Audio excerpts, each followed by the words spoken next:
썰맘에 찾아주신 여러분 반갑습니다. 오늘의 사연 시작하겠습니다. 이렇게 제가 평소 즐겨보던 이 채널에 사연을 드리게 될 줄은 몰랐네요. 하지만 경험한 제 사연이 너무나 황당해서 채널에 소개를 하지 않을 수가 없었습니다. 또 한편으론 그 사람들이 우연이라도 이 채널을 보게 된다면 반성하는 마음을 갖지 않을까 싶은 마음도 있네요. 원래 내 이야기가 아니라 남 이야기면 비극도 희극으로 보이는 법이잖아요.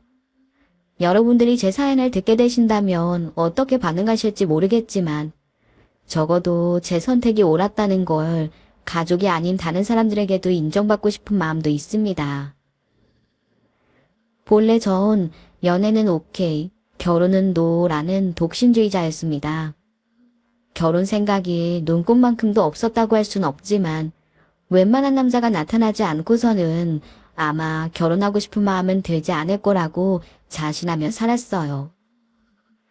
그렇게 주구장창 주장하는 제게 친구들은 놀리듯 이렇게 말했습니다. 희정이 제가 저렇게 결혼하지 않겠다고 버티지만 지 눈에 콩깍지가 씌워지는 순간 무섭게 돌변한다. 야야, 니들이 뭘 한다고 그래. 나 시부모님 봉양할 성격도 못 되고 남편한테 살살거릴 성격도 못 된다. 평생 연애만 하다 늙어 죽는 게 내 목표라고. 얼씨구, 어디 두고 보자. 너 인생의 반쪽을 만나는 순간 우리한테 청첩장 돌리고 있을걸? 토끼머리에 뿔이나 봐라. 내가 청첩장 돌리는 날이 오는지. 만약 내가 너희들한테 청첩장 돌리잖아? 그럼 청첩장 봉투에다가 30만 원씩 넣어서 돌리마. 어? 희정이 너 진짜지? 그 말 진짜 지켜라. 그렇다니까. 그런다 그런 날은 절대 오지 않을걸? 저는 친구들끼리 공공연하게 그런 내기를 하곤 했는데요. 이래서 내기는 함부로 하지 말라고 하나 봅니다. 죽어도 결혼하지 않겠다는 제 결심은 바로 그 남자를 만나고 난 이후부터 연기처럼 사라져버렸죠. 소개팅으로 만난 그 사람은 이상형이라고는 없었던 저에게 이상형이 무엇인지 제대로 알려준 남자였습니다. 바로 이 남자가 제 이상형 그 자체라고 한다면 딱 맞을 거예요. 외모면 외모, 성격이면 성격, 뭐 하나 빠지는 것 없이 완벽한 남자였죠. 물론 제 눈에 안경이겠지만 박보검이 울고 볼 만한 곱상한 얼굴에다가 성격은 왜 그렇게 또 착한지 당장 목사님을 해도 될 정도로 순수하고 착한 남자였네요. 어쩌다가 이런 남자가 넝쿨째 글러들어왔는지 제 인생이 오늘 다 쓴 게 아닐까 하는 생각이 들 정도였습니다. 사랑에 빠져서 허우적댄다는 말을 그 남자를 만나고 나서부터 체감했습니다. 그 남자와 사귀게 되면서 그렇게 좋아하던 술도 끊었고요. 소도 때려잡을 만한 왈가 같았던 제가 세상 얌전한 여자가 됐죠.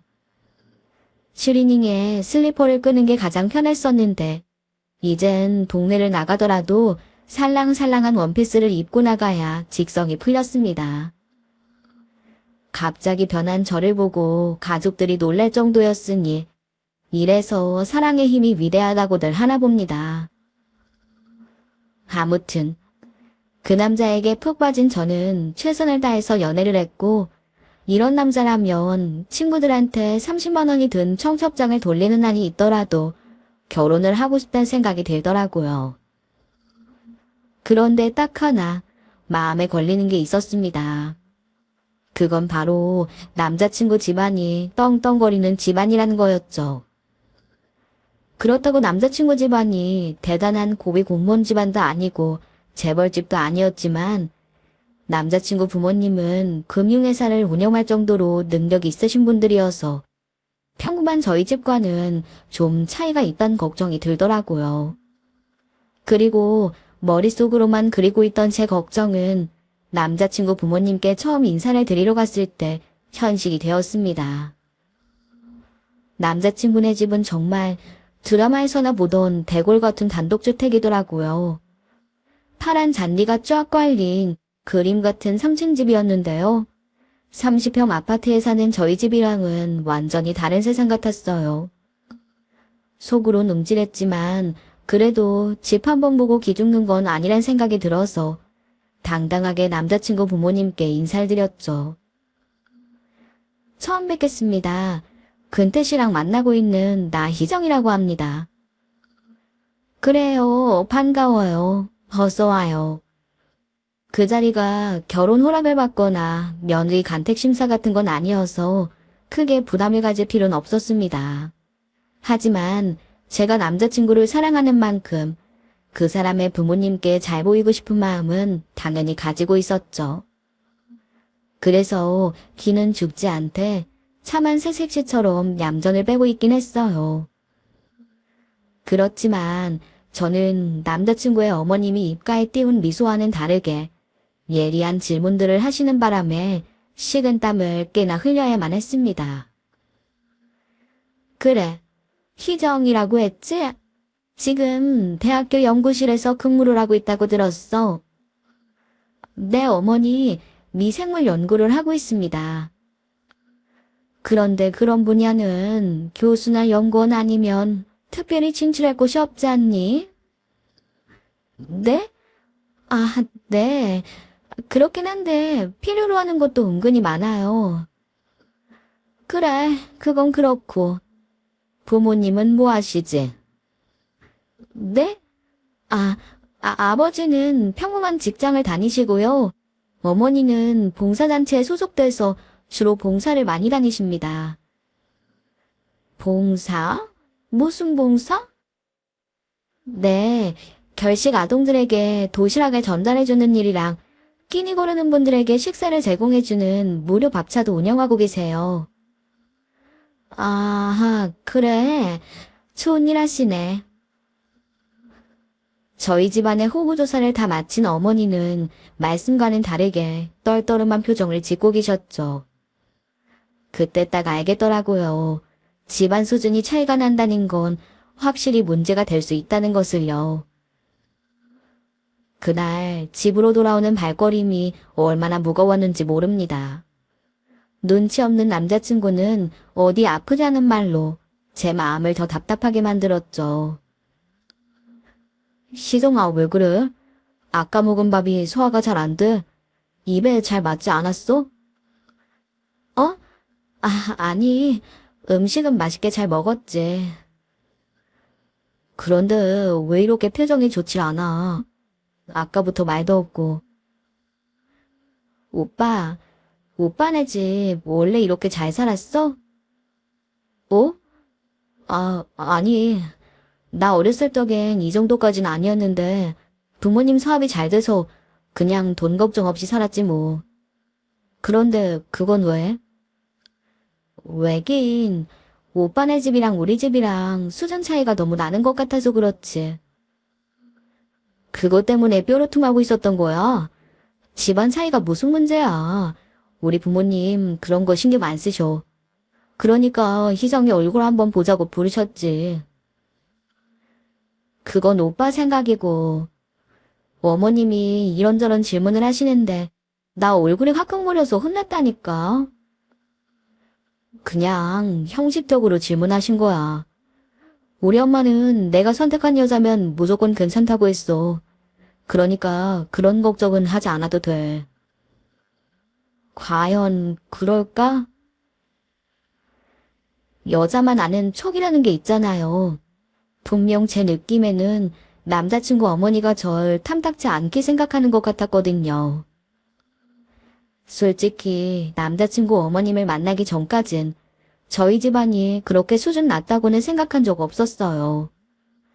아버지는 30년 넘게 한 회사에서 근속하고 계셨고 엄마도 어려운 사람을 돕는다는 일념으로 열심히 활동하고 계셨으니까요.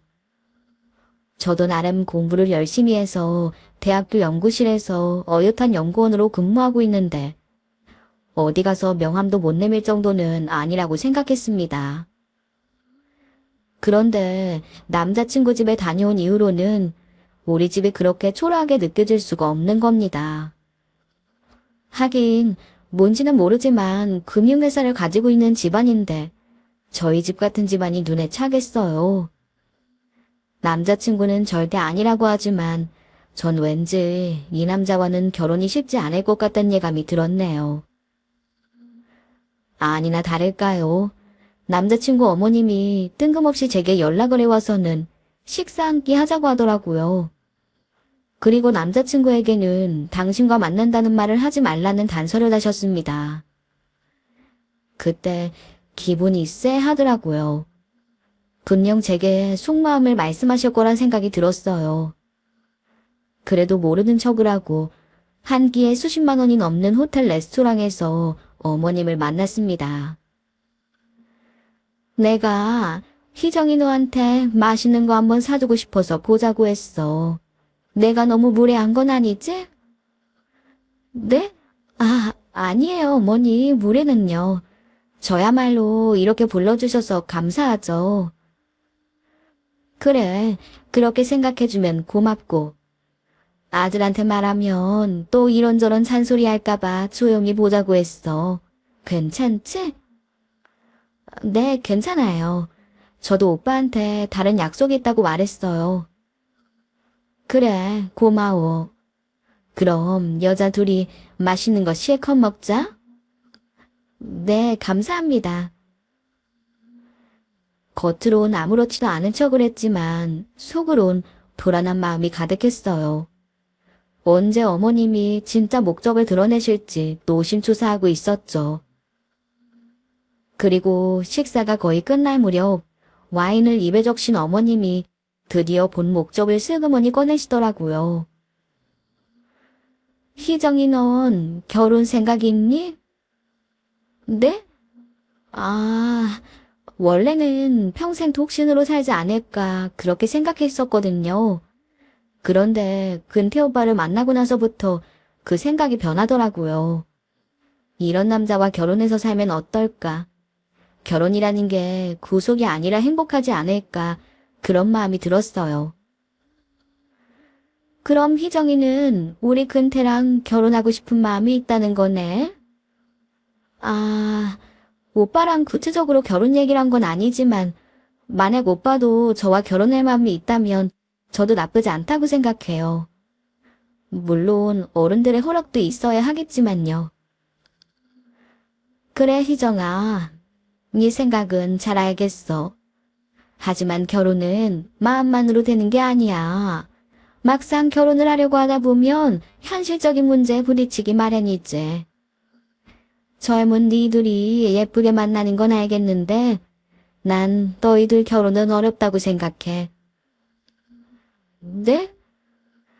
구구절절하게 설명하긴 어렵지만 넘을 수 없는 벽이란 것이 있는 거란다. 근태가 고집이 있어서 내가 설득하기 어려워서 널 만나자고 한 거야. 희정이는 똑똑한 애니까 내 말 무슨 뜻인지 잘 알아듣겠지? 아줌마는 네 둘이 적당히 연애하다가 기분 좋게 헤어졌으면 좋겠어.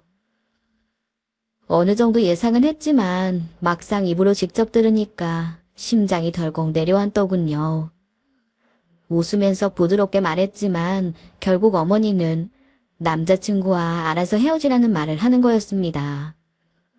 현실적인 문제, 넘을 수 없는 벽. 결국 그런 말들은 집안 수준 차이를 의미하는 거겠죠. 직접적으로 그런 말을 들으니 정말 참담하더군요. 마치 온갖 오물을 뒤집어 쓴 것 같은 찝찝하고 더러운 기분이었어요. 남자친구를 누구보다도 좋아했지만 이건 아니란 생각이 들더군요. 제가 평생을 살면서 누구한테 기죽어 본 경험이 없는 사람인데 이렇게 비참하게 만드는 집안에 어떻게 시집을 가겠어요. 처음부터 시작하지 않는 편이 마음이 덜 다칠 거라는 판단이 서더라고요. 그래서 저는 남자친구한테 진지하게 말했습니다. 오빠, 우리 그만 만나는 게 좋겠어. 뭐? 희정아, 갑자기 그게 무슨 말이야? 지금 우리 헤어지자고 말하는 거야. 맞아. 아무리 생각해봐도 난 오빠네 집이랑 어울리지 않는 사람 같아. 뭐? 그런 말이 어딨어. 우리 둘이 만나는 건데 집안이 무슨 상관인데. 그건 오빠 생각이고 어른들은 그렇게 생각하지 않는 것 같아. 서로 더 상처받기 전에 이쯤에서 정리하는 게 좋겠어. 나 진심이야. 희정아, 갑자기 왜 그래? 혹시 우리 엄마가 무슨 말 했어? 그건 오빠가 어머니한테 물어보는 게 더 빠를 것 같아. 그동안 고마웠어. 별 볼 일 없는 나한테 잘해줘서. 그럼 잘 지내. 희정아. 저는 그렇게 남자친구한테 이별을 고했습니다. 남자친구 입장에선 일방적인 통보였겠지만 제 입장에선 어쩔 수 없는 선택이었죠. 너무나 좋아하는 사람에게 이별을 말해야 한다는 게 이렇게 아픈 건지 그때 처음 알았어요. 왜 드라마에서 이별을 선택한 주인공들이 펑펑 눈물을 쏟는지 절실하게 이해가 되더군요. 그렇게 남자친구와 이별을 한 지 한 달쯤 지났을 겁니다. 그동안 남자친구에게 온 연락은 다 차단하고 전화번호까지 바꿔가면서 남자친구를 밀어냈어요.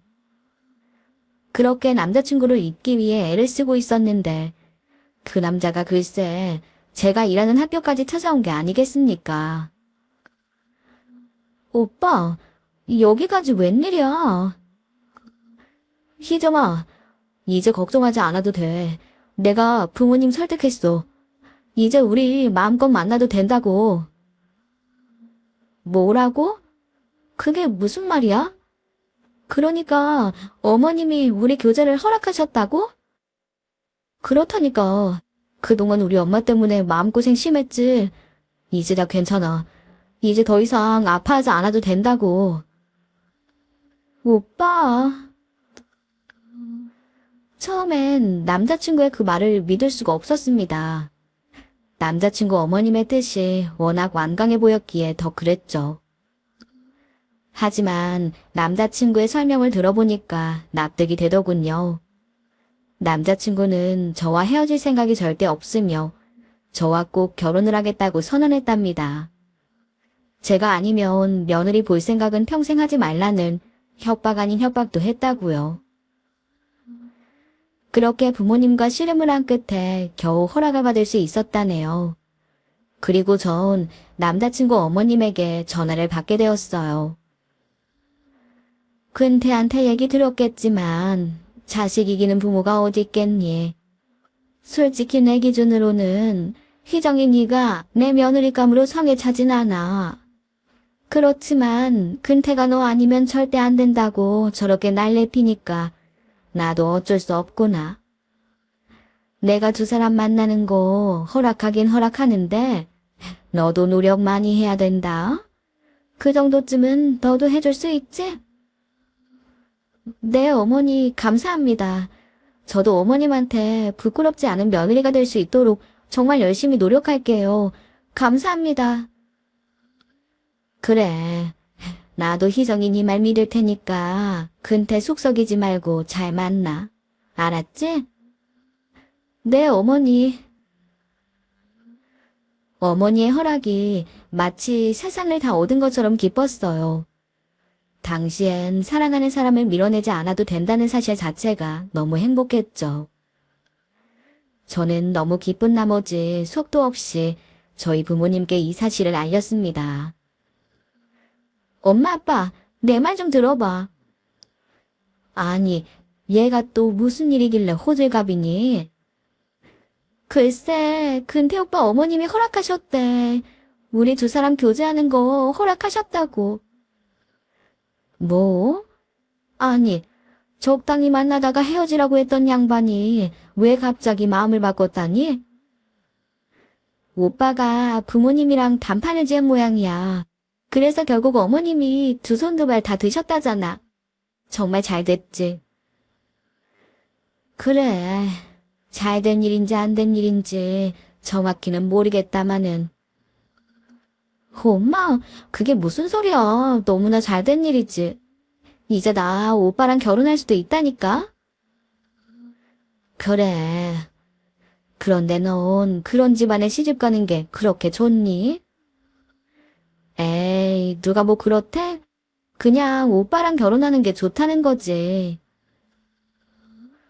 그땐 떨떠름한 부모님 표정을 이해하지 못했어요. 고개를 조아리고 시집을 가겠단 딸 자식을 보는 부모님 마음은 조금도 헤아리지 못한 거죠. 이래서 제가 철딱선이 없단 소리를 듣는 겁니다.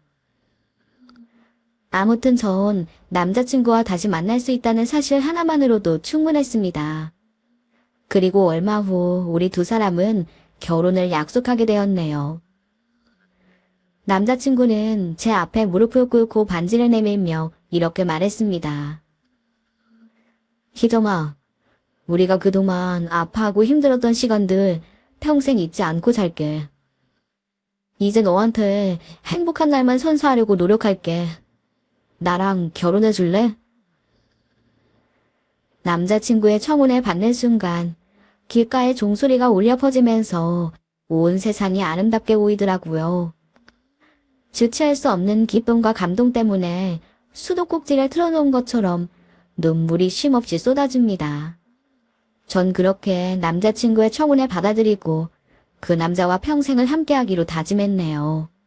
그리고 양가 집안 어른들도 상견례를 갖게 되었죠. 상견례 날짜가 다가오면서 얼마나 가슴이 떨렸는지 모릅니다. 특히 예비 시어머니의 대단한 이세 때문에 더 불안한 마음이 컸던 것 같아요. 그런데 더 놀라운 일은 바로 상견례 날 일어났습니다. 먼저 도착한 저희 부모님은 자리에 앉아 남자친구 부모님을 기다리고 있었어요. 그런데 시간이 지체되자 엄마가 조금 투덜대시더라고요. 어휴, 약속 시간이 30분이나 지났는데 왜 이렇게 도착하지 않으신다니? 오빠한테 연락이 왔는데 차가 너무 밀려서 그렇대. 이제 곧 도착하실 거야. 대단한 집안이라고 하더니만 정말 그런가 보다.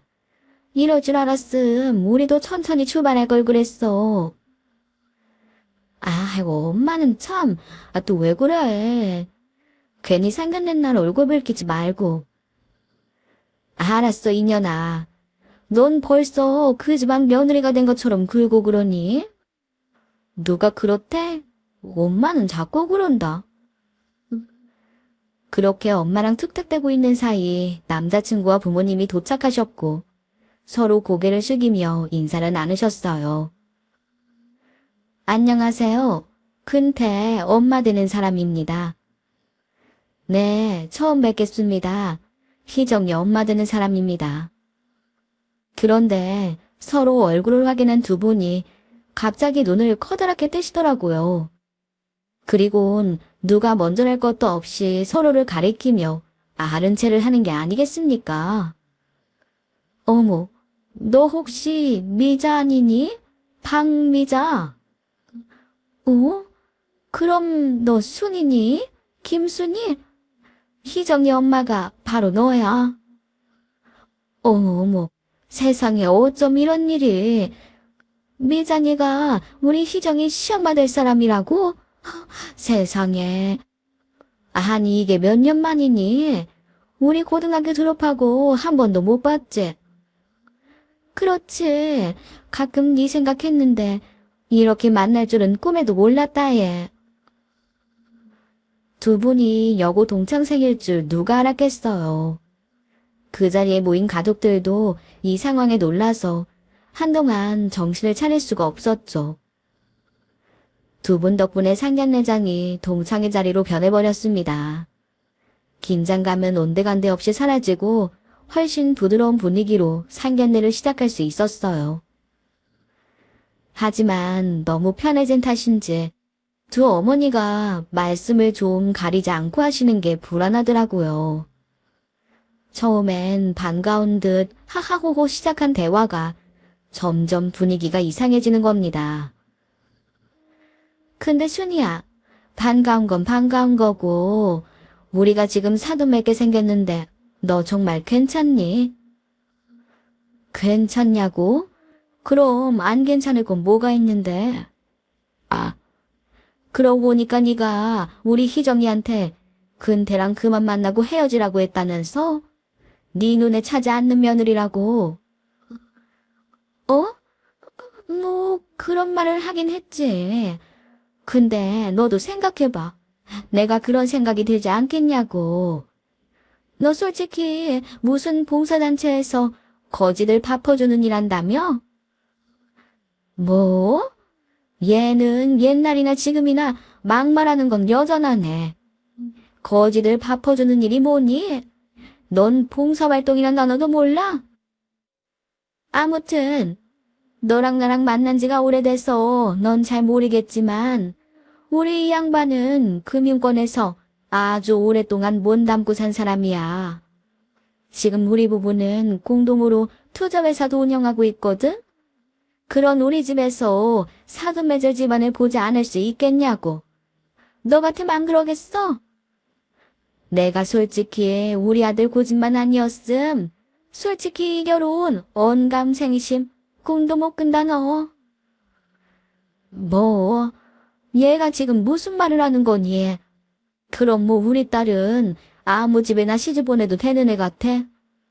나도 솔직히 돈만 밝히는 집안에다가 우리 딸 시집 안 보내고 싶다. 네 아들이 하도 우리 아니면 안 되겠다고 매달리는 통에 겨우 허락하는 거라고. 참나. 야, 김순이. 입은 삐뚤어졌어도 말은 바로 하라고 그랬다. 네가 무슨 수로 우리 집 같은 집안이랑 사돈 맺겠니? 인정할 건 인정해. 넌 학교 다닐 때도 그렇게 공주병에 걸려서 돌아다니더니 지금도 변함없이 똑같구나. 얘, 내 말 잘 들어. 너희 같은 집안이랑 사돈 맺는 거 별로라니까. 썩 내키지 않는다고. 야야, 됐어. 그럼 이 결혼 볼 것도 없네. 그냥 없던 일로 하자 얘. 와, 그러자 그래. 너 말 한 번 참 잘했다. 나도 우리 딸 설득할 테니까 너도 네 아들 설득해라. 그래, 우리 이제 서로 얼굴 보는 일 없게 하자. 이게 무슨 날벼락 같은 일인지 모르겠습니다. 오히려 두 분이 동창인 게 독이 된 셈이었죠. 두 분은 마치 철부지 사춘기 어린애들처럼 자존심을 세우며 싸우시더라고요. 그렇게 좋게 끝날 줄 알았던 상견례는 엉망이 되고 말았죠.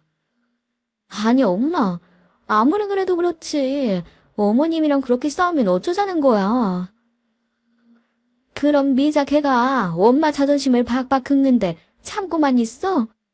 넌 네 엄마가 쭉쟁이 되는 모습이 보기 좋아? 누가 그렇대? 그냥 두 분이 동창이니까 좋게 얘기해도 된다는 거지. 이제 나 어떡하냐고. 얘 희정아, 너 이 결혼 꼭 해야겠어? 네 시엄마 될 사람 그렇게 만만한 사람 아니야. 걔가 학교 다닐 때 얼마나 깍쟁이였는지 알아? 그때도 돈으로 위세 떠느라 반 친구들이 다 싫어했다고. 아, 몰라. 난 그런 거 모르겠고, 난 오빠랑 꼭 결혼해야겠으니까 엄마가 책임져. 책임지라고.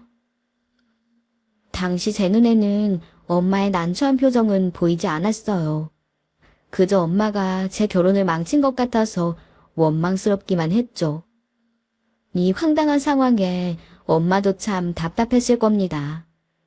그건 저와 남자친구도 마찬가지였고요. 그렇게 이러지도 저러지도 못한 날들이 며칠씩이나 휙 지나갔습니다. 엄마는 풀리지 않는 마음으로 무료 밥차 봉사를 나가셨는데요. 저도 그런 엄마에게 좀 미안한 마음이 들어서 못 이기는 척 엄마를 도우러 봉사를 함께 나갔어요. 원래 저도 간혹 돕던 일이라서 어려울 건 없었어요. 남자친구는 제가 봉사 끝나는 시간에 맞춰 데리러 오기로 했고, 그렇게 저와 엄마는 냉랭한 분위기 속에서 끼니를 때우러 온 분들에게 배식을 하고 있었습니다. 그렇게 한참 배식을 하고 있는데 고급 승용차 한 대가 저희 밥차 근처에 차를 대더니 누군가 내려서 저희한테 다가오더라고요. 어머니? 희정이도 있었네. 네 꼬장꼬장한 엄마 보러 왔는데 여기가 무료 급식 봉사하는 데구나. 예고도 없이 찾아온 예비 시어머니의 등장에 저도 놀라고 엄마도 놀랐습니다. 엄마는 놀란 기색을 지으며 반갑지 않은 손님을 맞았죠. 미자, 네가 여긴 웬일이니? 거지들 밥 퍼주는 곳이라면서 인상을 쓰더니만. 지금도 그 생각은 변함없어. 어차피 사는 환경이 다른데 그럼 어쩌니? 그러니까 그런 말은 하지 말고 본론만 얘기할게. 그냥 애들 결혼시키는 걸로 하자. 마음엔 안 들지만 서로 죽고 못 살겠다는데 어떡하니? 어차피 사돈끼리 얼마나 얼굴 보면서 살겠니? 그 말하려고 왔어. 너 우리 딸 눈에 눈물 나게 하면 진짜 국물도 없다. 그건 알아도. 으이구, 나도 마찬가지야. 우리 아들 사위 대접 조금만 소홀히 하기만 해봐. 나도 가만히 있지 않을 테니까. 알았어. 알았으니까 할 말 다 했으면 이제 가봐. 그래, 가지 말래도 갈 거다. 근데 순이야, 너 이 거지 같은 일 꼭 해야겠어? 봉사라면 다른 일도 많잖아. 꼭 노숙자들이랑 그래 끼는 일을 해야겠냐고. 뭐, 거지 같은 일? 넌 이게 거지 같은 일로 보이니? 됐어. 그딴 소리 하려면 얼른 가라고. 아유, 승질머리 하곤. 너도 이제 곧 사위물 장모잖아. 그럼 격에 맞게 살아야지. 내가 틀린 말 했니? 짜증나 정말. 예비 시어머니가 밥차 봉사소가 떠나갈 때 소리를 지르는데 엄마는 자존심이 많이 상했는지 표정도 많이 굳어있고 눈물도 글썽이시더라고요. 바로 그 순간 엄마한테 너무 미안했습니다. 제가 좋아하는 사람이랑 결혼하겠다고 엄마의 자존심 따위는 조금도 생각하지 않았다는 걸 알겠더라고요. 엄마는 저 몰래 눈물을 훔치면서 이렇게 말하십니다. 결혼했다고 해서 시댁에 굽실거릴 필요 없어. 네가 하고 싶은 거 다 하면서 살라고. 알았니? 알았어. 알았다고. 전 엄마의 눈물을 애써 외면하며 다 기어들어가는 목소리로 겨우 대답을 했죠. 그렇게 우리 두 사람은 간신히 결혼하게 되었습니다. 결혼 준비 과정 중에서도 바람잘 날은 없었어요. 속 끓일 일이 한두 가지가 아니었지만 다 행복하게 살기 위해서 거쳐야 하는 과정이라고 생각하며 견뎌냈죠. 그리고 드디어 결혼식 당일이 찾아왔습니다. 하지만 전 아름다운 드레스를 입고 주인공이 된 바로 그날, 정말 말도 안 되는 경험을 하게 됐네요. 결혼식장에는 우리 두 사람을 축복해주기 위해 많은 사람들이 찾아와 주셨습니다. 특히 엄마가 오랫동안 운영했던 무료밥차의 손님들이 특별히 많이 와주셨어요. 이게 얼마나 대단한 일이었냐면요. 끼니도 때우기 어려운 분들이 자신의 마음을 봉투에 담아 결혼식에 참석해줬다는 것 자체가 정말 감동스러운 일이었습니다. 남동생이 엄마의 밥차 손님들이 많이 왔다고 하는 말에 신부 대기실에 있던 제가 나가볼 정도였으니까요. 어머, 어떻게 여기까지 오셨어요? 결혼식인지는 어떻게 하셨고요? 아이고, 김 여사 덕분에 목숨 연명하고 살았는데 당연히 와봐야죠. 따님 여이신 거 정말 축하드립니다. 덕을 많이 쌓으셔서 자식들이 다 누리고 살 겁니다. 정말 감사합니다.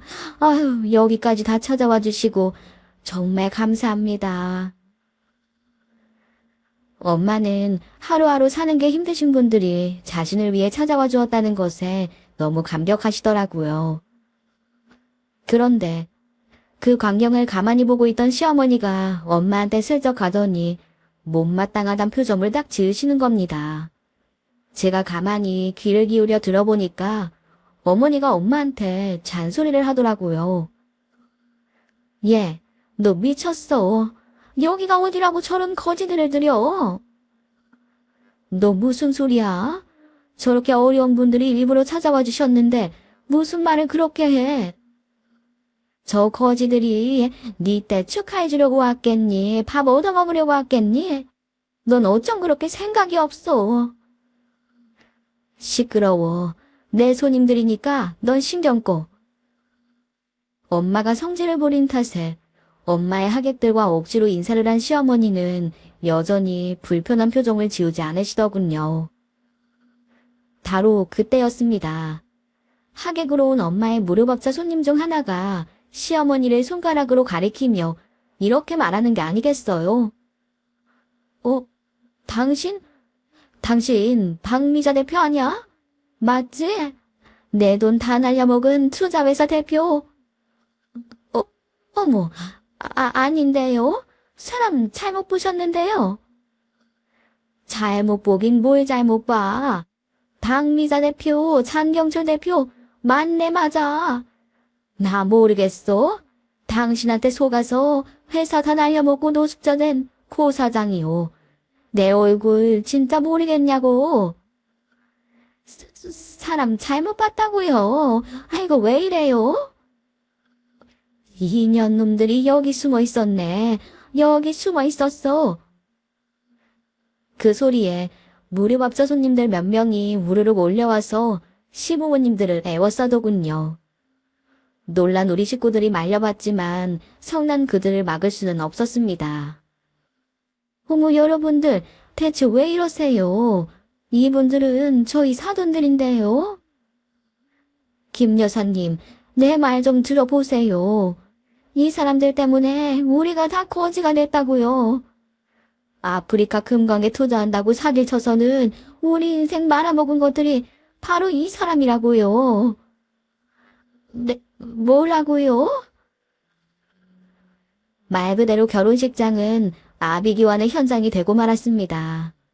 화가 난 밥차 손님들은 시부모님의 멱살을 쥐어잡았고 놀란 남편과 친구들이 뜯어말려봤지만 소용이 없었네요. 결혼식이고 뭐고 한바탕 난리가 났죠. 결국 경찰이 출동하고 모두 경찰서로 끌려가고 나서야 소란은 마무리되었습니다.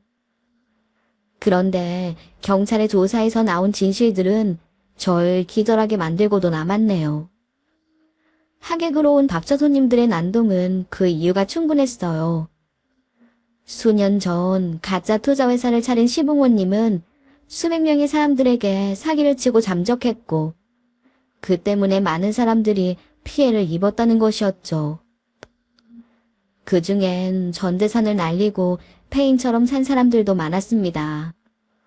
노숙자가 된 피해자들은 저희 엄마에게 밥을 얻어먹으며 죽지 못해 산 사람들도 있었던 거죠.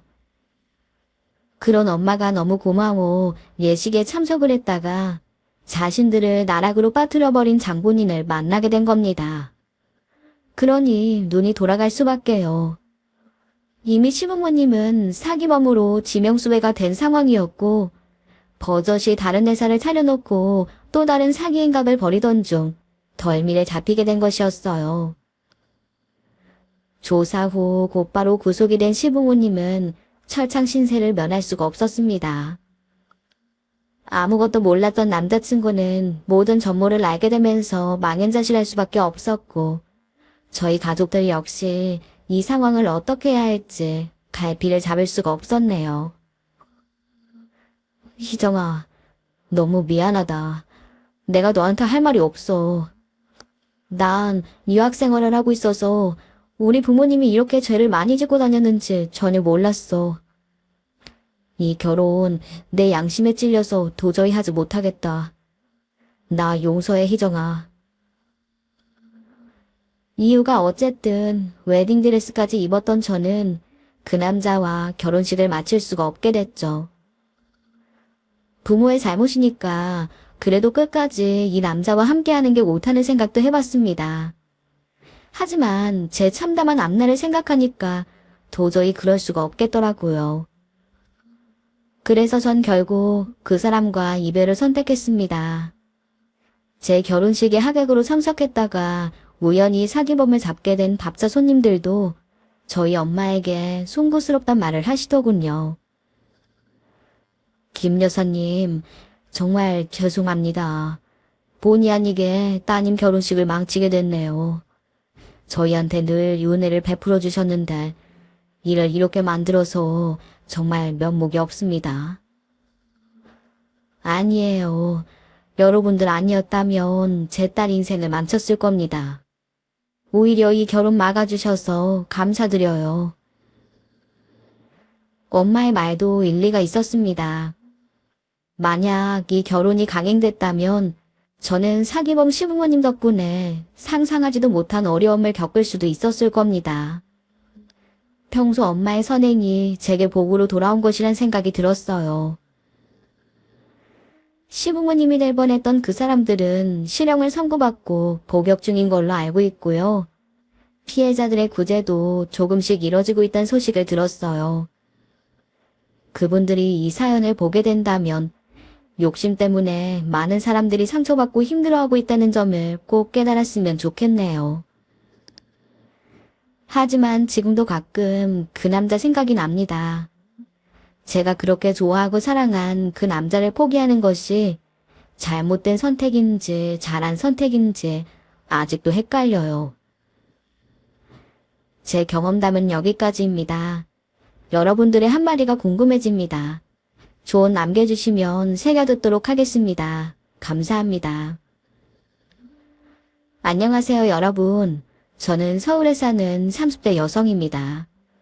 이혼하고 혼자가 된 지 이제 벌써 3년이 넘었네요. 혼자 산다고 하면 외롭지 않을까 걱정하시겠지만 전혀 그렇지 않습니다. 지난 몇 년간을 제 의지와는 다르게 정신없이 살다 보니 조용한 집에서 혼자 편히 쉴 수 있는 요즘이 얼마나 행복한지 모릅니다. 제가 살아온 이야기 한번 들어보시겠어요? 저는 대학을 졸업하고 두 번째로 들어간 직장에서 전 남편을 만났습니다.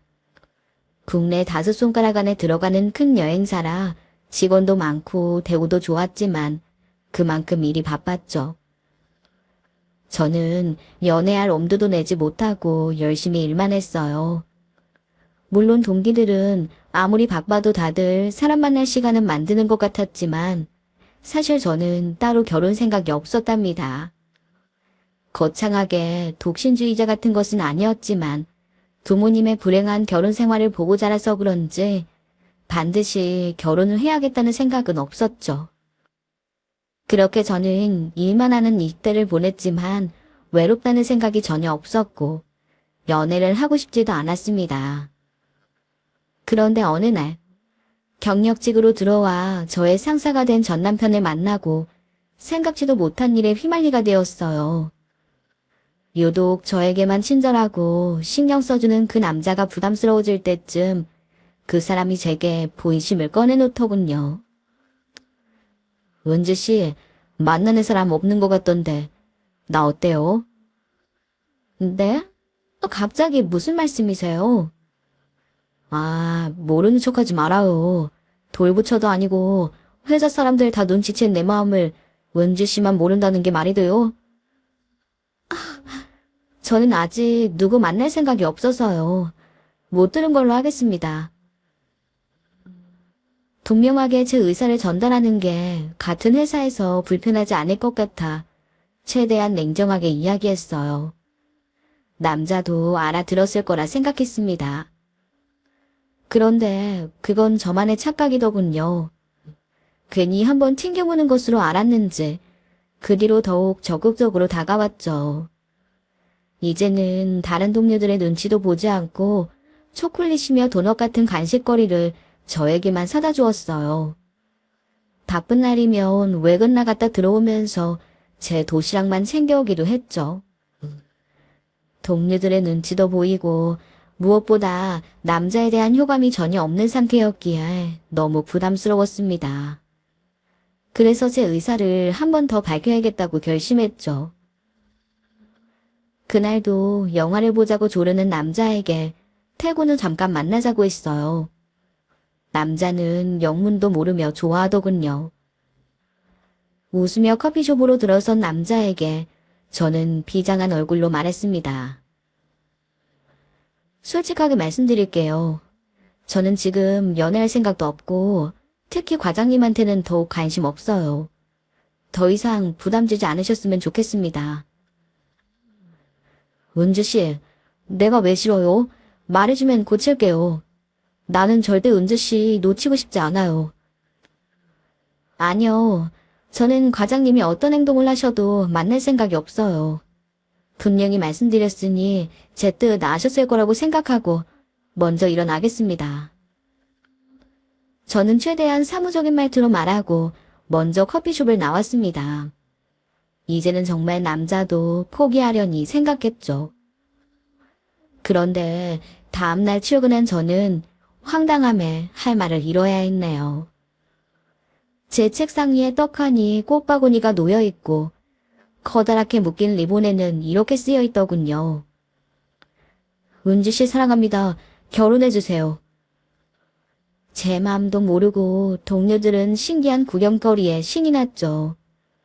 남자 직원들은 휘파람을 불기도 했고 여직원들은 좋겠다며 흥분한 얼굴이었습니다. 화가 난 저는 당장 달려가 남자에게 꽃바구니를 집어 던지고 싶었지만 직장 상사에게 그럴 순 없었어요. 입을 꼭 다물고 화를 누르며 아무 일도 없었다는 듯 일을 하려는데 전화벨이 울렸습니다. 김은주 씨죠? 나 윤창호 엄마 되는 사람이에요. 지금 지하 커피숍이니 잠깐 나올래요? 처음 듣는 목소리에 의아했는데 그 주인공은 바로 남자의 어머니였습니다. 갑자기 날 왜 보자고 하시는 거지? 아니, 나는 어떻게 하시는 거야? 저는 황당스러운 마음에 서둘러 지하로 데려갔죠. 고급스러워 보이는 노년의 여인이 저를 알아보고 반기더군요. 아, 사진보다 실물이 훨씬 예쁘네요. 우리 창호가 반할만해. 안녕하세요. 그런데 여긴 어쩐 일이신지. 어쩐 일은? 창호가 좀 도와달라고 해서 왔지. 과장님이요? 뭘 도와달라고 하셨다는 건지. 아니, 우리 창호가 은주 씨랑 꼭 결혼하고 싶은데 은주 씨가 결혼 생각이 없다고 버틴다면서 좀 설득해 달라는 거 있지? 나 우리 아들 그런 모습도 처음 보잖아. 어이없고 창피한 마음에 얼굴이 달아올랐습니다. 그 나이에 마음에 든 여자가 거절한다고 엄마를 부르다니. 더구나 회사에서. 저는 남자가 더욱 싫어졌죠. 그렇지만 아들을 돕겠다고 회사까지 찾아온 모친을 함부로 대할 순 없었어요. 최대한 예의 있게 대하며 남자에 대해 생각해보겠노라 말하고 나서야 자리에서 일어날 수 있었죠. 제가 사무실로 들어서자 동료들은 대놓고 결혼 날짜가 언제냐고 묻더군요. 저 결혼 안 해요. 과장님이랑은 더더욱. 그날부터 저는 더 이상 남자의 호의를 받을 수 없다며 모든 것을 거절했고 업무 외에는 말도 섞지 않았습니다. 온몸으로 제가 할 수 있는 모든 거부 의사를 밝힌 것이죠. 그렇게 일주일이 지난 어느 날 사람들의 수군거림에 이상함을 느끼던 찰나 옆자리 후배가 커피 한잔 하자며 저를 끌고 나왔어요. 언니, 지금 회사에 소문이 파다해요. 무슨 소문? 정말 몰라요? 언니가 과장님이랑 갈 때까지 다 가놓고 결혼은 싫다고 나 몰라라 한다고. 아, 뭐? 결혼은 싫다면서 부모님도 만나고 할 건 다 하고 값비싼 선물만 받고는 차버렸다고. 아니, 누가 그런 소리를 해? 누가 그러는 게 아니고 이미 다 사실화됐어요. 언니 지난번에 커피숍에서 과장님 어머니도 만났다면서요? 그건 갑자기 찾아오셔서. 그것 봐요. 나이 찬 상사 가지고 놀다 버리고는 요조숙녀인 척 한다고 다들 신나서 떠들고 있어요. 무슨 그런 말도 안 되는 소리를.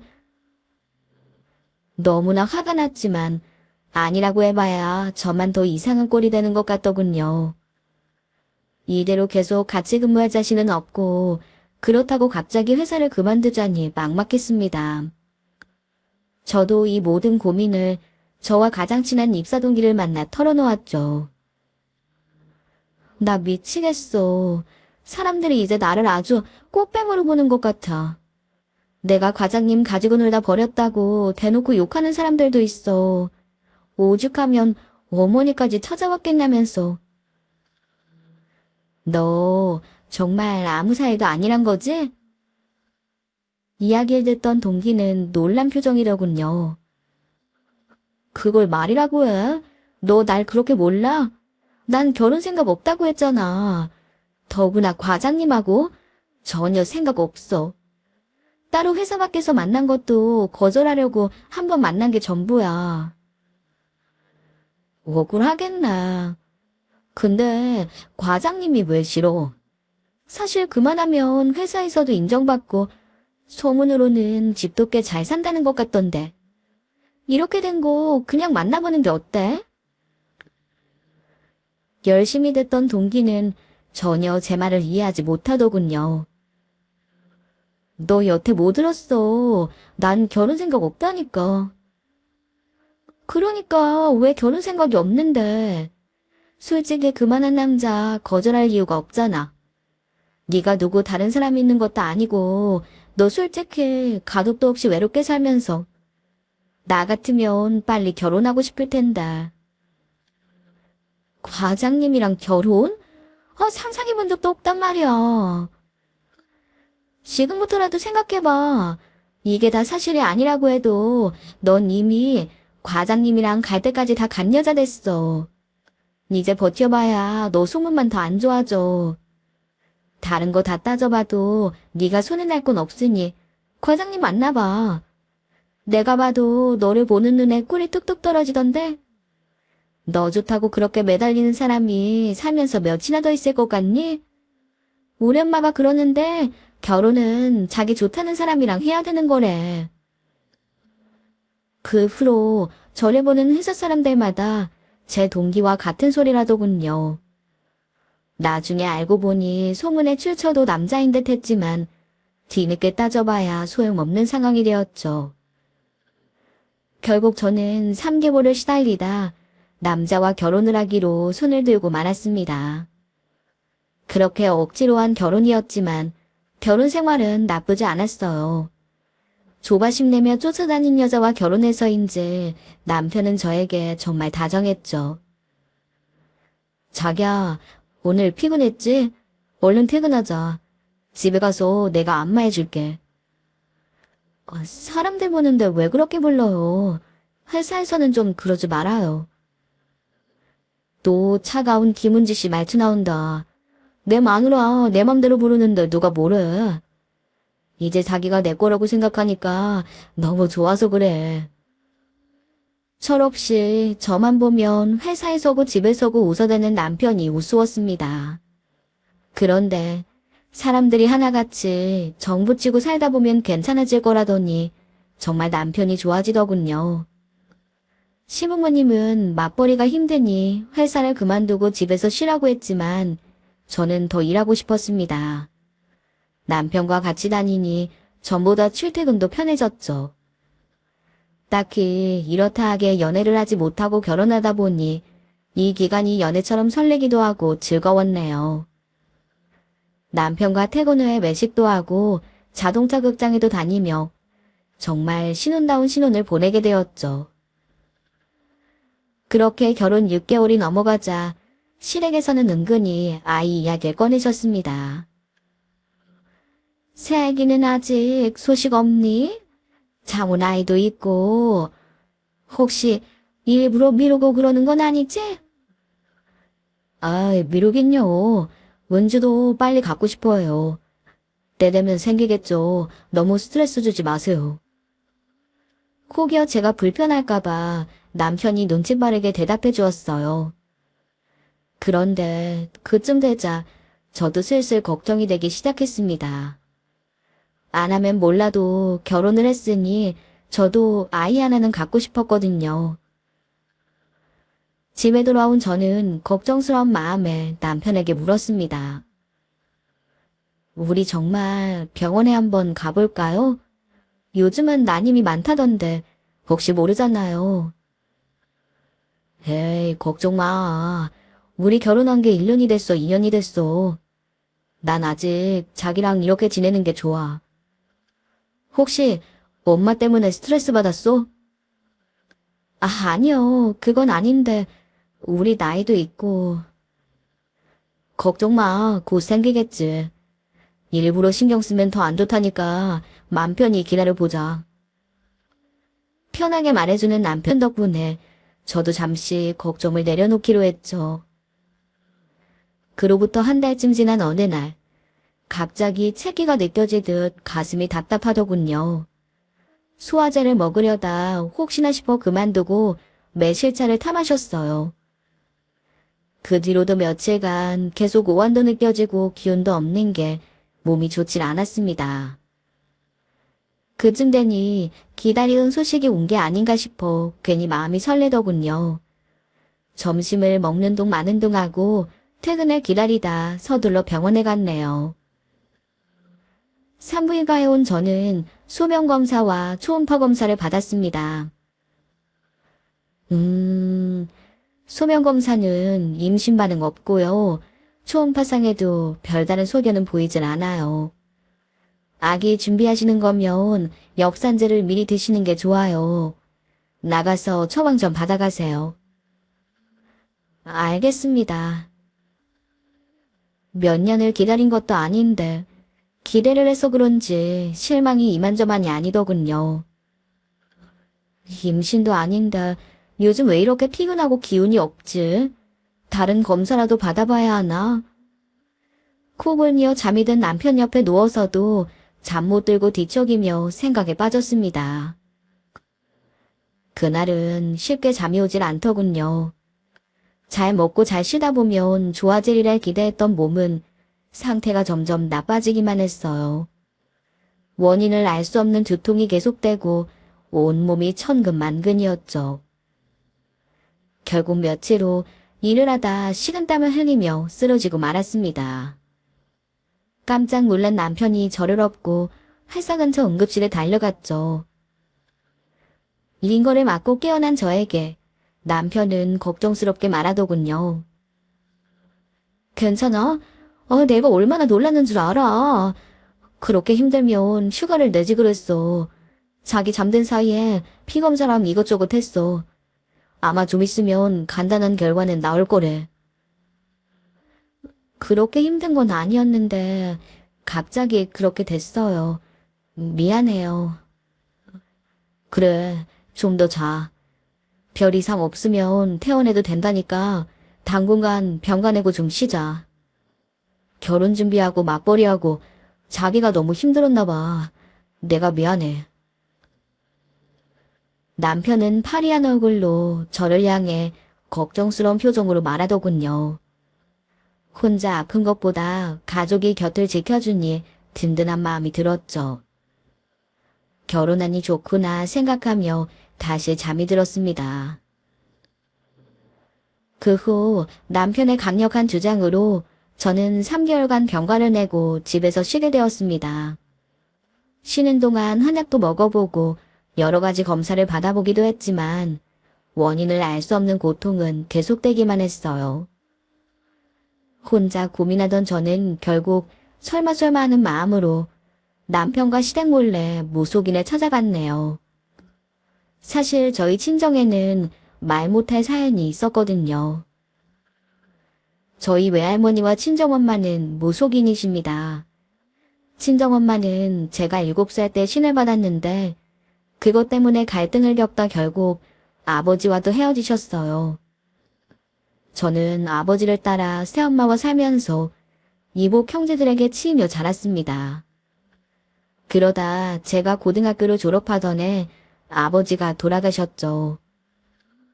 그 후에는 혼자 집을 나와 아르바이트를 해가며 학업을 마치고 새엄마와는 그렇게 연락을 끊고 남으로 살아가고 있었습니다. 저는 이런 저의 사연을 주변 사람들에게 굳이 구구절절 설명하고 싶지 않았어요. 물론 남편이나 시댁에도 친정엄마에 대한 일은 말하지 않은 채 결혼하게 되었죠. 그런데 엄마와 외할머니가 신을 받았으니 혹시나 나에게도 그런 일이 생긴 게 아닐까 싶어 걱정이 되었던 겁니다. 조심스럽게 찾아간 저를 보더니 무속인은 대뜸 말하더군요. 내림굿을 할 건지 눌림굿을 할 건지 정해. 혹시나 싶던 저는 하늘이 무너지는 것 같았네요. 저 말은 분명 저에게 신병이 찾아왔다는 것이니까요. 덜덜 떨며 집으로 돌아왔는데 그날부터 저에게는 전에 없던 증상들이 나타났어요. 신이 보이기 시작한 것입니다. 보이는 것뿐 아니라 갑자기 목소리가 변하기도 했죠. 더 이상 숨길 수 없는 증상들이 하나둘 나타나기 시작하자 저는 마음이 급해졌습니다. 나 쉬는 동안 부산에 좀 다녀올게요. 민경이가 놀러 오라고 그렇게 말하는데 시간이 없어서 못 갔거든요. 쉴 때 좀 다녀오려고요. 아, 우리 부케받은 민경씨? 부산에서 은행 다닌다고 했나? 그래, 바닷가에서 친구랑 지내다 보면 몸도 좋아지겠지. 그래도 너무 오래 걸리지는 마. 나 호라비로 너무 오래 두지 말란 말이야. 알았어요. 고마워요. 연락 자주 하고 몸 조심해. 혹시 아프면 빨리 연락하고 바로 달려갈게. 남편에게는 지방에 사는 친구에게 가서 쉬다 오겠노라 말하고 방법을 찾아보기로 했죠. 유명한 무속인에게 놀림굿을 받기도 하고 도가 높기로 소문난 스님이 계신 사찰에도 찾아가 봤지만 소용이 없더군요. 증상은 더욱 심해지기만 했습니다. 멀쩡히 있다가도 갑자기 남자 목소리가 튀어나오기도 하고 밤원과 같이 다른 사람의 미래에 대한 말을 술술 내뱉기도 했죠. 제 자신이 무서워졌습니다. 아무리 방법을 찾아도 소용이 없자 저는 하는 수 없이 일단 집으로 돌아와야 했어요. 그런데 남편과 시부모님 앞에서도 저의 이상행동은 막을 수가 없었습니다. 깜짝 놀란 시어머니의 손에 이끌려 저는 테마를 한다는 목사님에게도 찾아갔죠. 기도를 하며 테마를 하려는데 저의 이상행동이 극에 달한 것 같았습니다. 시어머니는 기함하셨고 목사님은 본인은 안 될 것 같다며 포기했다더군요. 사실 이 부분은 아직까지도 잘 기억이 나질 않아요. 아마 제정신이 아닌 상태였나 봅니다. 집에 돌아온 시어머니는 울고불고 난리도 아니셨어요. 아니, 우리 집에 이게 무슨 일이야? 너 언제부터 그런 거야? 죄송해요. 저도 너무 갑작스러워서. 여보, 장모 불렀어요? 아유, 얘는 왜 이렇게 안 오는 거야? 불렀으니 곧 오겠지. 이게 무슨 난리야, 나원. 평소 감옥 가시던 시아버지도 적잖게 놀라셨는지 창백한 표정으로 집안을 왔다 갔다 하시더군요. 그때 헐레벌떡 남편이 들어왔습니다. 엄마, 그게 무슨 말이에요? 왔구나. 이놈아, 어디 여자가 없어서 저런 귀신 같은 걸 데려왔어. 시어머니는 남편을 보자마자 와락 달려들어 가슴팍을 내리치시더군요. 시어머니를 말리며 저를 쳐다보는 남편의 얼굴에는 당혹감이 가득했습니다. 이게 무슨 소리야? 귀신이라니. 엄마가 하시는 말씀이 다 사실이야? 미안해요. 나도 어쩔 수가 없는 일인가 봐요. 그게 무슨 말이야? 회사도 쉬면서 5만 병원 다 다녀도 원인을 모른다더니. 그럼 그게 사람들이 말하는 그 신병이라는 거, 그거란 말이야? 믿기 힘든지 남편은 언성을 높이더군요. 저는 남편의 얼굴을 마주보지 못하고 조그만 소리로 말했습니다. 그런가 봐요. 미안해요. 말이 떨어지기가 무섭게 이번에는 시어머니가 저에게 달려드셨어요.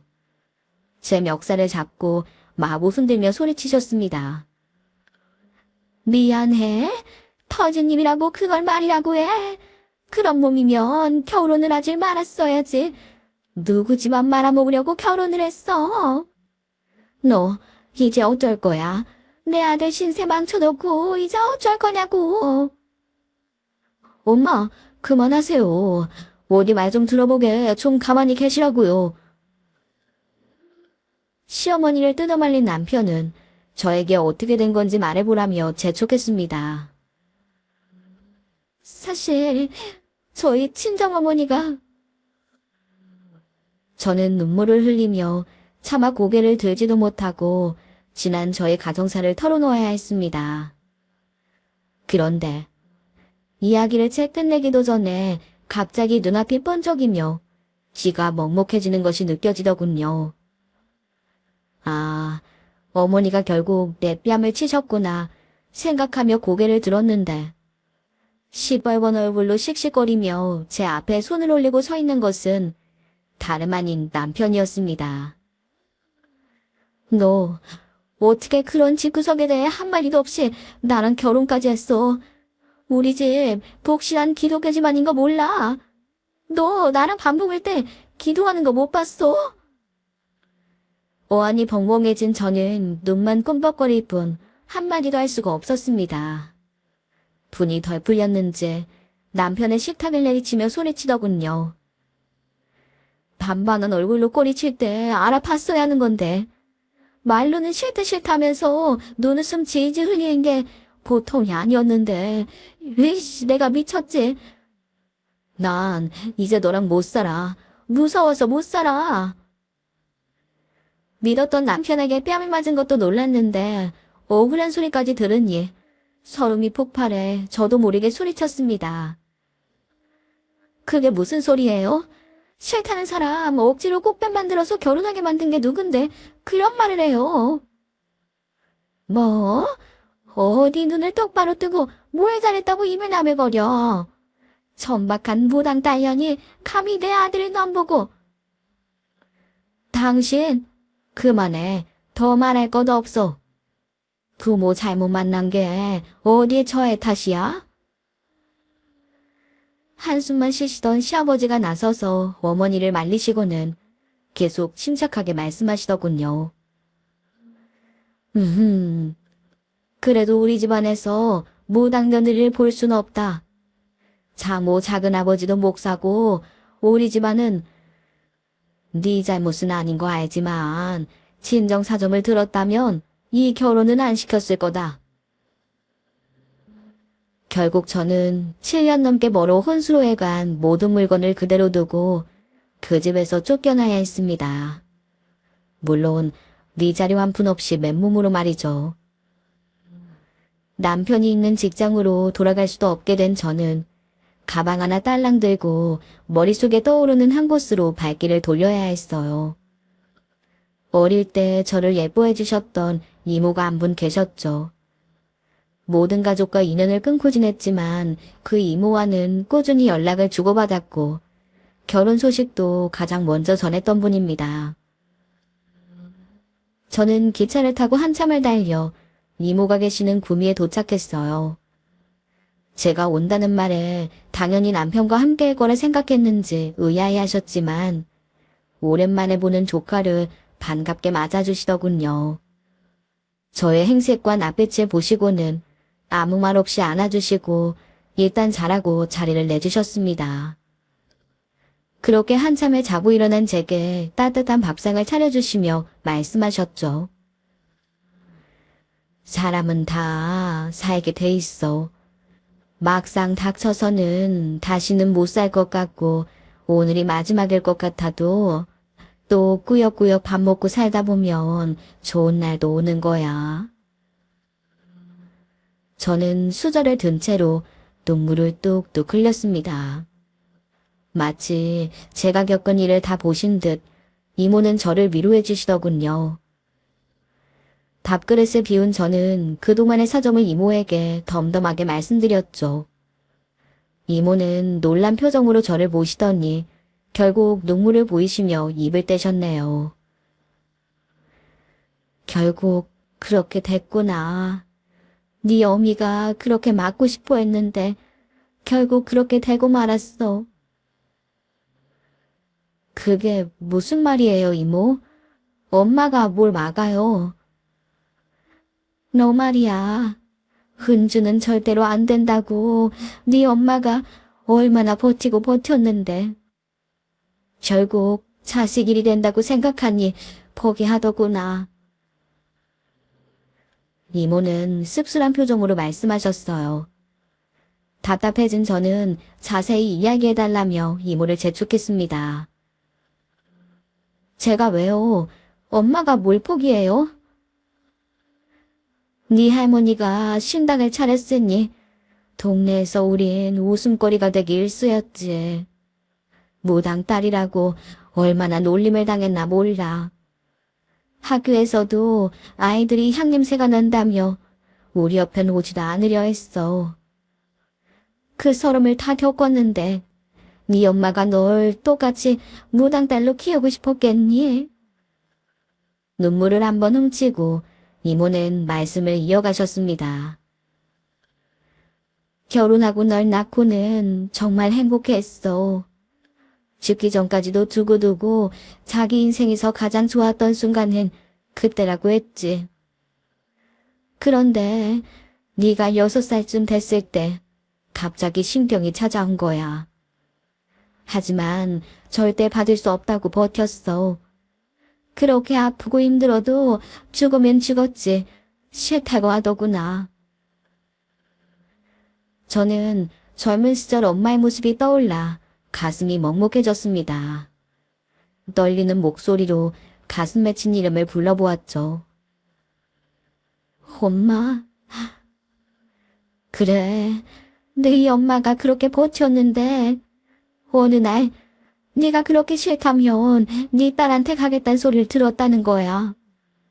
결국 신내림 받고 널 아버지에게 보냈지.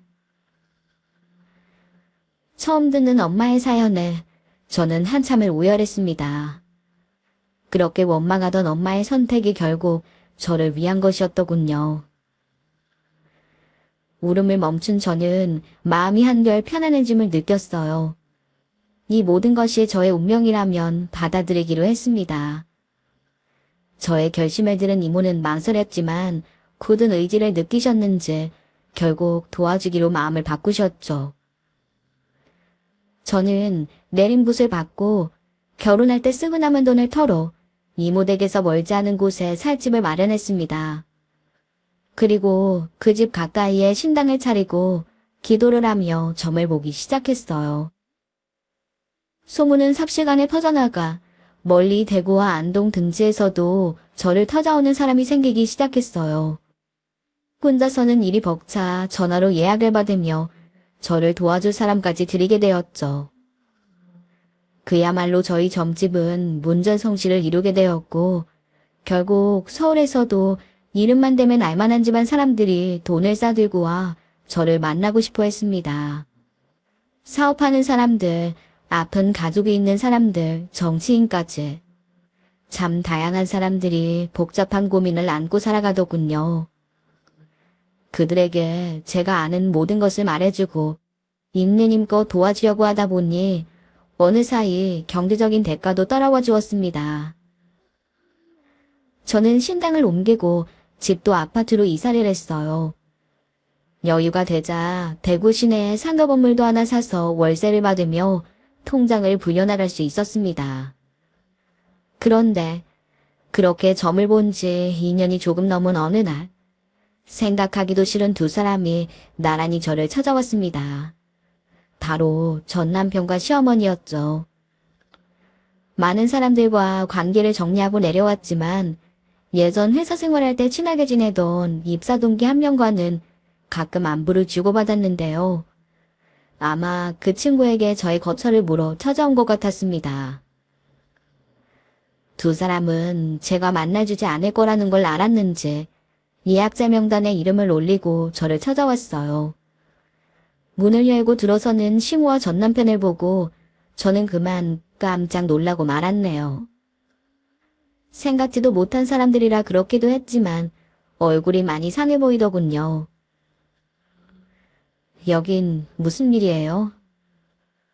당신 결국 이렇게 됐구나. 소문은 들어 알고 있었는데 막상 눈으로 보니 참 믿기지가 않는다. 그 말하려고 왔어요? 서울에서 여기까지? 저는 고개를 들지도 않고 감정을 억누르며 말했습니다. 아가, 네가 어쩌다가 이렇게 내가 울지 말아야지 하면서 왔는데 이런 모습을 보니 기가 막히는구나. 시어머니는 가식적인 눈물을 보이며 걱정하는 척 말하더군요. 마지막에 저를 잡아 뜯을 듯이 달려들던 생각이 나서 그런 모습조차 너무 가증스러웠네요. 무슨 일인지 용건만 간단하게 말해주세요. 다음 손님 기다리세요. 차가운 저의 말투에 망설이던 전 남편이 결심을 하듯 헛기침을 한번 하고 입을 열더군요. 저기 어머니가 송사에 좀 휘말리셨어. 우리 양재동 건물 알지? 거기가 은행에 넘어가게 생겼어. 새로 짓는 건물을 사려다가 건설사가 부도가 나는 바람에 넣을 돈을 하나도 못 건지고 담보 잡은 건물은 넘어가게 생겼거든. 이야기를 하다 말고 전 남편이 제 눈치를 살피자 시어머니가 말을 받아 계속 이어갔습니다. 그래서 말이다. 너 여기 장사가 아주 잘 된다며? 우리한테 급전 좀 빌려다오. 달라는 게 아니라 빌려달라는 거야. 우리가 어디 보통 사이니? 그래도 한때 가족 아니냐. 저는 기가 막혀 말문이 막혔습니다. 맨몸으로 저를 내치고 2년이 넘어 찾아온 사람들 입에서 돈을 빌려달라는 말이 나올 줄은 상상도 하지 못했으니까요. 언제부터 우리가 가족이에요? 가족을 그렇게 맨몸으로 버리는 사람도 있어요. 고작 돈 빌리러 서울에서 여기까지 온 거예요. 고작 돈이라니. 우리가 얼마나 급하면 여길 다 찾아왔겠니? 장사가 얼마나 잘 되는지 널 한번 보려면 한 달은 기다려야 한다 해서 얼마나 사정살령했나 몰라. 여기가 무슨 시장이에요? 자꾸 장사장사 하시게. 저는 두 사람한테 빌려줄 돈 한 푼도 없으니까 할 말이 그것뿐이면 이제 그만 가보세요. 또 이런다. 그렇게 딱딱하게 말할 때 당신 얼마나 무서운 줄 알아? 예전에도 그러더니 그대로구나. 갑자기 끼어들어 한마디 하는 남편에게 욕이라도 퍼부어주고 싶어 고개를 돌렸는데 갑자기 보이는 것이 있더군요. 남편의 얼굴색은 검게 죽어있고 눈이 탁해 보였습니다. 자세히 남편의 몸을 살펴보니 제 눈에만 보이는 것이 있더군요. 그렇게 딱 잘라 안 된다고만 하지 말고 사정 좀 봐줘. 어머니가 오죽하면 이 먼 길을 달려오셨겠어. 우리 정말 사정이 급하게 됐어. 심이고 차고 처분할 건 다 처분했는데 도저히 해결이 안 돼. 그 집안에 돈 많은 사람이 그리 많다고 자랑을 하더니 어려울 때 도와줄 사람이 하나 없어요? 그 돈 다 어디 갔어요? 사람들이 참 좋을 때는 입에 혀처럼 굴더니 우리 어려워졌다는 소리 듣고 다들 연락도 안 받아. 믿을 사람이라고 이제 당신뿐이야. 제발 우리 좋을 때 생각해서라도 한 번만 좀 도와줘. 기가 막혔죠. 비굴하게 저에게 납작 엎드린 모습도 기가 막혔고 몸 상태가 저렇게 된 것도 모르고 돈 구하러 다니는 건가 싶어서 그것도 기가 막혔습니다. 어디 좋을 때를 입에 올려요? 나더러 당신 꼬셔서 신세 망쳤다고 소리 지를 땐 언제고 이제 와서 좋았다고? 여기서 큰 소리 치면 안 돼요. 기도한 거 다 망치니까 벌 받기 싫으면 썩 나가요. 제가 겁을 준 탓인지 두 사람들은 제가 모셔놓은 신들을 두려운 눈으로 살피더니 쭈뼛거리더군요. 그래도 이대로 물러날 모양으로 보이진 않았습니다. 시어머니가 다시 비장한 표정으로 내뱉더군요. 내가 그 정도 각오도 없이 여길 왔겠니? 너 나갈 때는 솔직히 너무 놀라고 경황이 없어서 너도 그때 우리 심정은 어느 정도 이해할 거 아니니? 지금 네 시아버지 다칠 때 생겼어. 충격받아 쓰러지곤 못 일어나. 그래도 그 사람이 너한텐 잘해줬잖아. 그 꼴을 보고도 험한 말 한 번 안 하고. 험한 말 안 했다고 다 잘해준 거예요. 본인 입 더럽힐까봐 참으신 거지. 저한테 보내는 눈빛은 세 사람 다 똑같았어요. 그렇게 끔찍하고 무섭다더니 그 무서운 곳에 왜 와서 또 속을 뒤집으세요. 한 푼도 못 주니까 어서 나가세요. 알았어. 소리 지르지 말고 여기 계좌번호 두고 갈게. 생각해보고 꼭 연락 줘. 나 전화번호 그대로야. 알겠지? 제가 눈을 크게 뜨고 소리 지르려 하자 겁을 먹은 남편이 한 발 물러나 일어서 가려고 했습니다. 그때 시어머니가 참지 않고 한마디 하더군요. 네가 무당이지 무슨 신이나 된 줄 알아. 어디 눈을 똑바로 뜨고 달려들어. 굿해주고 버는 돈이 짭짤이 맞자지. 에휴, 내가 아무리 급해도 여기로 오는 게 아닌데 왜 저게 기고만장해서는. 어머니 제발요. 우리가 지금 이거저거 따질 처지예요. 제발 그만하고 이제 나가세요. 고민하던 저는 돌아나가는 전 남편의 뒷모습을 보고 한마디 던졌습니다. 당신, 지금 당신네 아버지 걱정할 때가 아니야. 너 큰일 났다고. 내가 보기엔 네가 먼저다. 서유 가거든 얼른 병원에나 가봐. 갑작스러운 제 말에 놀랐는지 얼음처럼 굳은 남편이 묻더군요. 무슨 소리야? 나 말이야. 병원엔 왜? 당신 말대로 그나마 좋았던 한때를 생각해서 인간된 마음으로 말해주는 거니까 가서 확인해봐. 독실한 기독교인이니 나 같은 무당말 믿기 싫으면 그만이고. 너 이것이 악담을 해라. 멀쩡한 애한테 무슨 소리야? 너 이년, 얘한테 진짜 무슨 일 나면 다 네가 처주한 걸로 생각할 거야. 시어머니는 표독스럽게 소리치고는 말리는 아들 손에 이끌려 밖으로 나갔습니다. 그리고 얼마 전 오랜만에 연락한 회사 동료로부터 전 남편의 투명 소식을 들었네요. 사람은 미워나 그런 식으로 벌받길 바란 것은 아니었기에 마음이 좋진 않더군요. 시어머니도 결국 문제를 해결하지 못해 건물이 은행에 넘어간 모양이었습니다. 많던 재산을 다 날리고 아들은 병을 얻었으니 기세 등등하던 시어머니도 오열하지 않고서야 버틸 수나 있을까요? 뭐 지금쯤이면 기가 좀 죽었을지도 모르겠네요.